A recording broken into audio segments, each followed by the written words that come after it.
after the break here on Lowcountry Money Talk. Phil Bloyd is with us to walk us through, well, really just making sure we have enough money to retire or last through retirement. Yeah. Nice to see you back Good to from see. the break. I made it. Didn't run out. Still here.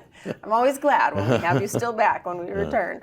But that's good. We got a lot to talk about. So this is the topic that, of course, every person who is entering retirement or in retirement is thinking about. Do we have enough money? What is that number? Is it going to last? And there's lots of concerns that are playing into these questions that we're having. Obviously, the state of the economy, inflation, we were just talking about before the break. What are the future tax increases going to be? So let's discuss this. How do we know when we can retire? And how do we know if we have enough money to stay in good position? Well, the first thing we want to do, Jess, is we want to run that income report. Take a look at expenses, inflation, what you would have coming in Social Security, potential returns on investment, all this. And we want to see if that projects out well into your retirement, maybe into your 90s. Some people are more optimistic, but I mean, we look at that running past 90, 95, we feel pretty good about things if we see that. If we see some red or some shortfalls before that, then there's some work that needs to be done. So we want to look at that. We'll take into account, of course, your expenses.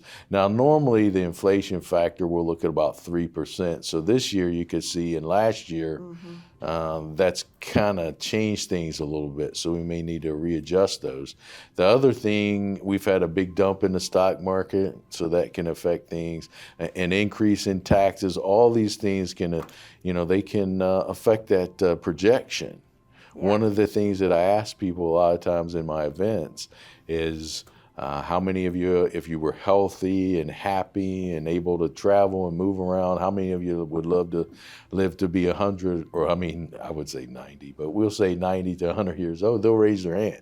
Yeah. And I said, okay, let's say that you were broke and had no money. Right. Takes the fun out of it. The hands go down. Absolutely. So one of the largest fears that our retirees have is outliving their money. They want to cash the last check on the last breath. Right. I don't see that happen very often, but it is a concern. Yeah, absolutely. Okay, well, this is a good time to really have that analyzed. And, there's never a bad time to do it, but I think it's a good time to just stop and get a reset. You mentioned the Revolutionary Wealth Review. That's something that you can actually call the office today and have that done. Rachel will help you get that set up, and you're really, with that review, going to find out the answer to the big question. Do you have enough money to last? Sure. And Jessa, what I would say, if you haven't had a review done lately, since the inflation, since the dip in the stock market, you may want to update that a little bit. Yeah. Because it may have changed some. That's a great point. With all the changes that we're seeing in the market and in the economy and all the things going on, maybe you've done one, maybe it's been a while, but where are you really? And it might be different than you think. Or maybe you have no idea what we're talking about. And then you really need to have a review. So with the change in the market, the inflation, I would recommend really this is the time. If you haven't had a second opinion, now would be the time for it. Also, if you're not really sure whether you've been working with a financial planning person or retirement planning. So if you're within a few years of retirement, you really should change your focus from financial planning. Financial planning, saving up, contributing to all these pre-tax vehicles maybe you did over your working years.